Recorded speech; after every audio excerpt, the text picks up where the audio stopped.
Hey everyone, this is Andy from GizChina, and today we're looking at the new range of KingSing phones. If you haven't already watched our previous videos, KingSing is a new Chinese phone manufacturer, but they're trying to aim their products at international markets, and their phones are all, low cost, affordable, entry-level machines, but they're trying to compete on quality, not particularly specifications. So we've already looked at their T1, which is their flagship octa-core phone, for $160. Now we're going to take a look at the K2. Now the K2 is the most affordable phone in the range. It costs around $70. Now that's international price, not Chinese price, add some extra money on for a reseller. This phone can be bought today for $69.99 if you know where to look. The specifications are very similar to the Jiayu F1, which will cost you $10 more. So this is certainly something to look at if you're after an affordable Android smartphone. We have the black and white versions of this phone to look at. This is the black model, so let's just bring this in and take a look at those specs on the back. It's got a dual-core processor running at 1.3 GHz, a 4.3-inch display, 5 megapixel rear camera, 1650 mAh battery. Like the T1, this has support for WCDMA 3G and GSM, and WCDMA will work on frequencies 850 and 2100. We've got Android 4.2.2, we have 4 GB of internal memory and 512 MB of RAM, and the same specs we've already mentioned. So that's the packaging. Let's take a look at the phone itself. So opening this up, we should have the black version of the phone. Before we look at the phone, let's have a look what's in the box. So inside we have the battery pack, which is 1650 mAh. We've got the regular charger there for the phone. Earbuds, sorry. Data cable, and we've even got a flip cover. So, just like the T1, we've got a flip cover for the K2 as well. So, those... Oh, actually, anything else in there? Yeah, we've also got an additional screen protector as well. So that's pretty nice. So this phone, $70, comes with all those bits and bobs already. Not bad really for the money. Let's have a look at the actual device. So here it is. 4.3-inch phone. We've got these capacitive buttons on the chin. I don't imagine they will light up. They've got this chrome finish, so they're easy to see. 2 megapixel camera at the top. We've got a bronze bezel around the edge of the phone. Rubberized finish on the rear, which will aid grip, and the KingSing logo at the bottom. Got this 5 megapixel camera with an LED flash. Speaker grill next to that. At the top we have a 3.5mm headphone jack, and we have a micro USB.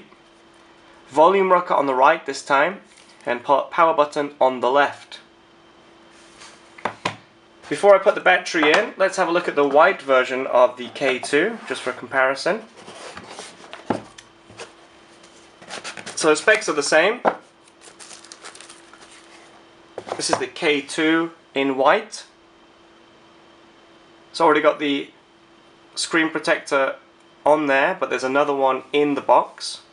And this time, instead of a rubberized finish, we've got this white glossy finish. So if you don't like the rubberized finish of the black, you can get the glossy finish of the white version. So close that box up and just leave that there so you can keep an eye on it. Okay, so we should be able to just pull the rear off this and put the battery inside. So the rear comes off. We've got this grid finish on here, which should help add some extra strength. We've got space for 2 SIM cards, and they're both regular size SIMs, and we've got space for a micro TF card there too, so you can add some extra memory.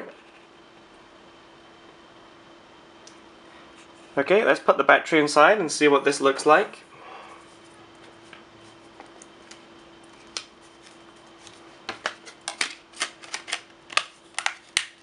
So this snaps into place like so. Or you could always put this case on there as well if you wanted to. So actually, let's quickly take a look at this case, see how it attaches.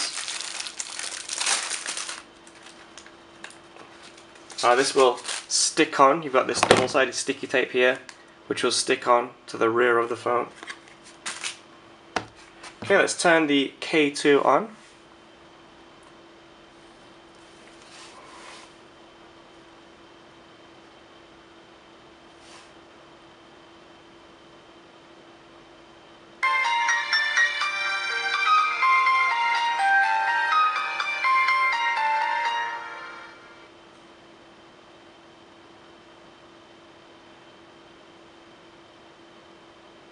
Okay, so the K2 is running a slightly different version of Android on here. The T1 had a MyUI, which was a copy of MIUI on there. But this has got another ROM again.